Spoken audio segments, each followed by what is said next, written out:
All right, hello everyone, and welcome to the Edge of the Earth podcast. I am your host, Jeff Jarman of The Jeff Jarman Show, which you can find on YouTube, or you can go to our website, www.jeffjarman.tk. Most everything I've ever done is on that website, so, well, not everything, but, pretty close. As it grows, we'll add more to it, and we'll see where the interest goes. So, today, I'm going to be talking about time and time travel, specifically time travel, but to understand that, we have to focus on time and whether or not it actually exists. So let's just jump right into it here. Some scientists believe that time does exist, some believe that it doesn't exist. If you look at it on the quantum level, it almost seems like it might not, because say that you have two protons, and you pair them up together, but then you decide to separate them, and you can put one proton right here in your living room and then put another proton, say, on planet Jupiter, way across the solar system. So naturally, it would take a lot longer for like a radio signal or even the speed of light to go from Earth to Jupiter. But the thing is, if you stimulate that one proton, then the other proton that you placed on Jupiter will react at the same exact time. There's no time difference at all. And that's what's really interesting, because it seems like on the quantum level, time does not exist. It just doesn't. It happens at the same exact time. And so how can this be? We don't really have the answers for that yet. But on the other hand, you have evidence of time, or what you would think is evidence of time. It could be an illusion, which is what some scientists theorize. But say that you look around, your body gets older, houses get older and they deteriorate, things wear down over time. And that's how we have things like carbon dating and other things like this, is because we can see evidence of how our perception of time ages things and what time period we would place them in.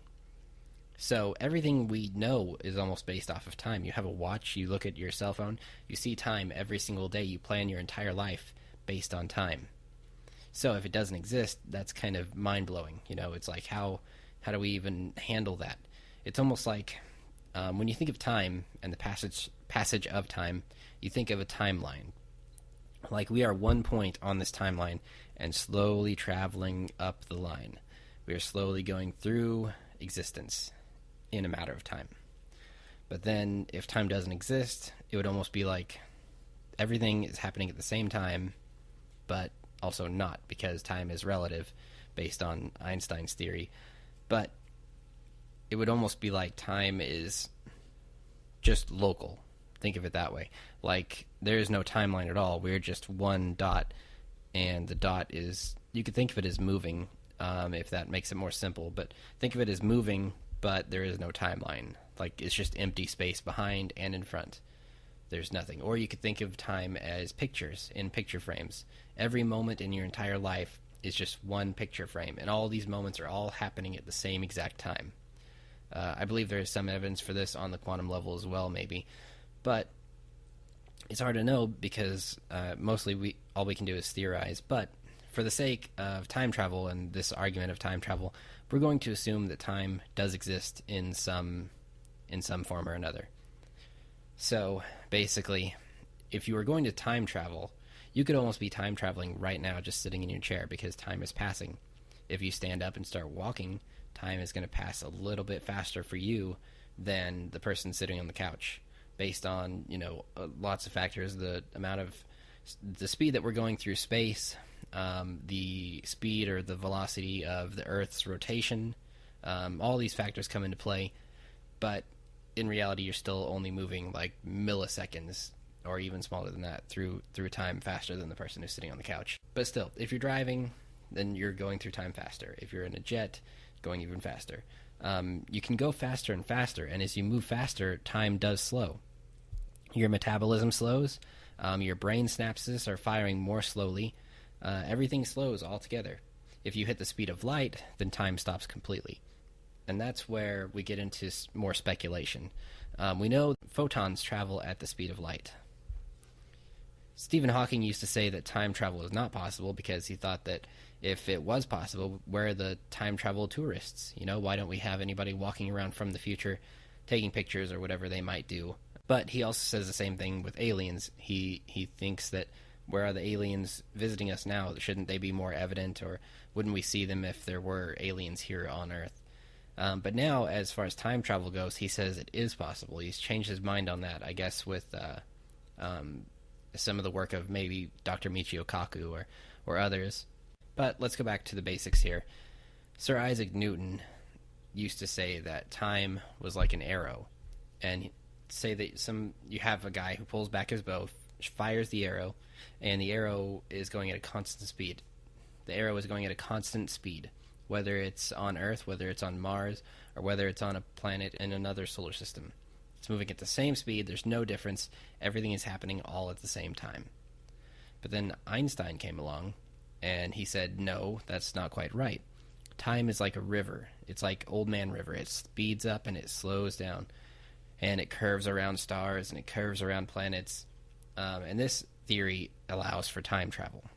We know that time in space goes by slower than it does here on Earth. You would age more slowly in space than you would here on Earth, for example. That's probably the most simple way to think about it. Or think of the movie Interstellar. Remember the scene where you have the astronauts who are up in the ship, and then Matthew McConaughey and the other astronauts go down on that planet where, they're only there for maybe an hour, but in space where the ship was, the guy had aged 20 or 25 years. So that shows you the relativity of time. For example, gravity does have an effect on time. There are many different factors that you have to account for. So let's look at another pop culture movie while we're on the subject. Think about Back to the Future. So in this movie, in the very first one, Marty McFly travels backward in time, and he actually has the issue of his own mother falling for him.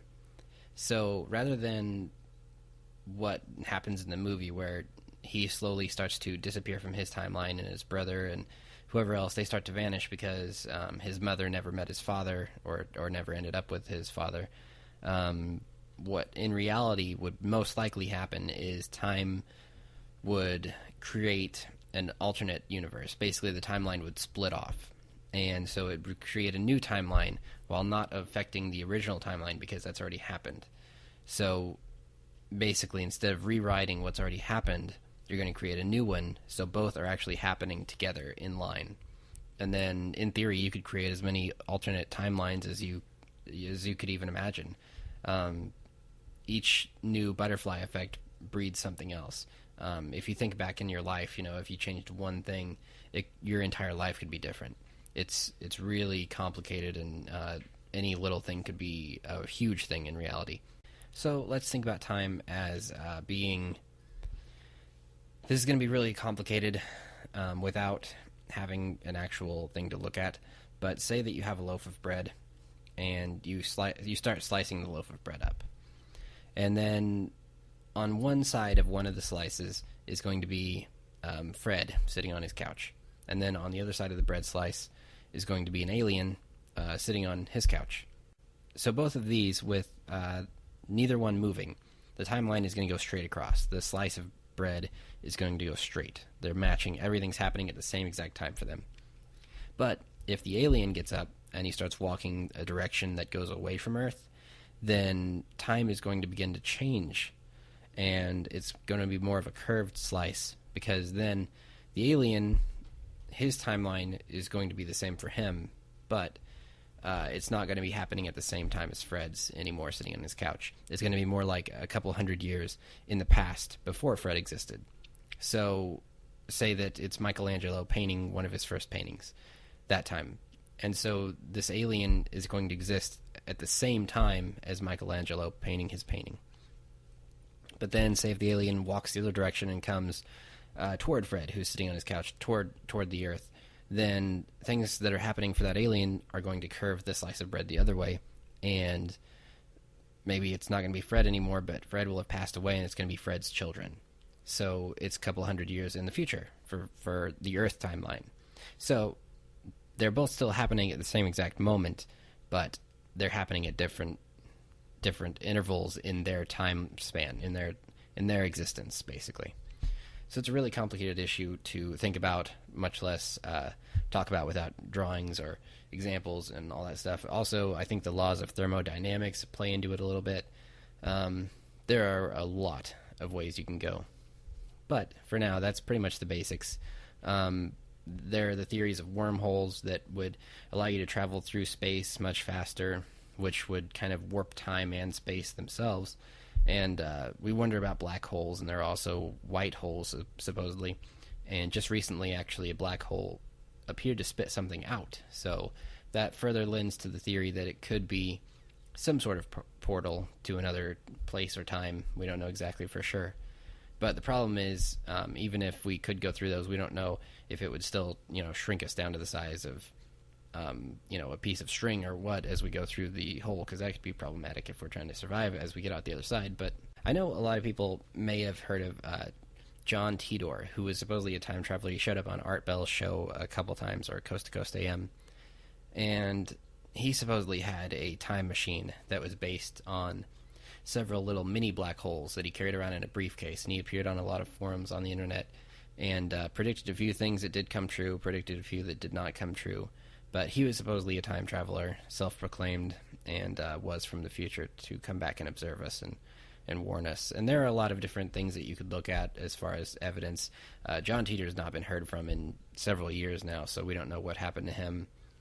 But there are things online you can look at, like pictures that may have a time traveler in them, or like I know there's one video of a woman who appears to be talking on a cell phone back in like 1930 something or 1920 something, which would be pretty odd, but they debunked that one as most likely being a listening device, or like a crude version of a hearing aid that people place up to their ear to allow them to hear things a little bit better.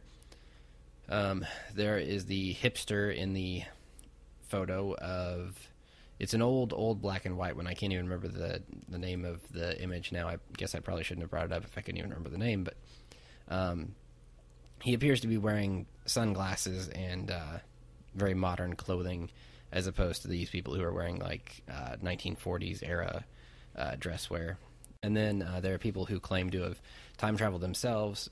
There are actually a lot of cases of vehicles that appear to time travel, just come out of nowhere, like they came through a wormhole and just got dumped in the road somewhere. But those could have been done with Photoshop. It's really hard to get any good evidence for time travel.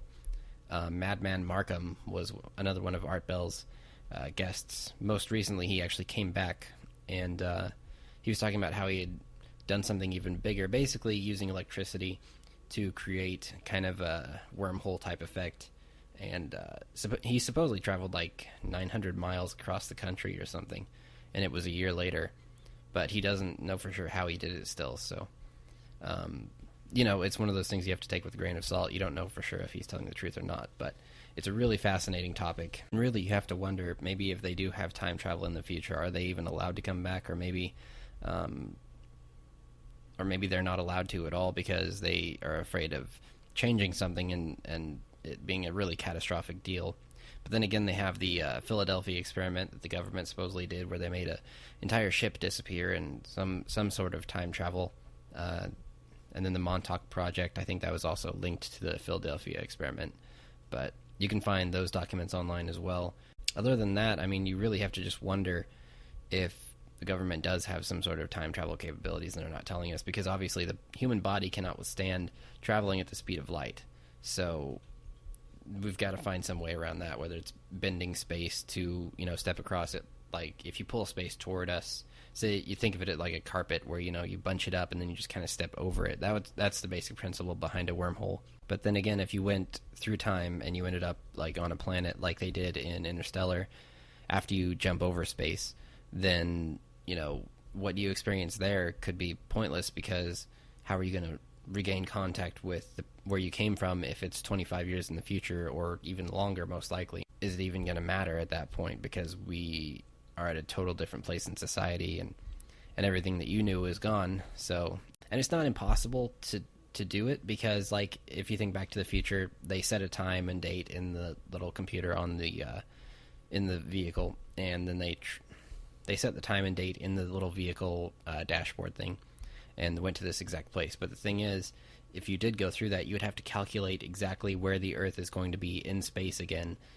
at that point in the future or in the past, because you don't want to time travel to that point and then like Earth is on the other side of the sun at that moment, and so you're just like stuck in space and going to, die immediately. There's a lot that goes into it. It's not quite as simple as just pointing some numbers into the computer and jumping across time itself. But we're about at the end of the episode, so I'm going to wrap it up here. If you have a minute, take a look at the Jeff Jarman YouTube channel. Take a look at the website. Again, that's www.jeffjarman.tk. And also, if you want to take a look, I'm going to be doing some upcoming appearances on the Hardcore Wrestling Podcast, hosted by Dwayne Hadley. You can actually go to hcwpodcast.tk as well and check out that website and keep up with everything that Dwayne is doing on Twitter, at hcwpodcast on Twitter as well. All right, thank you all for listening, and I will see you again next week right here at the edge of the earth.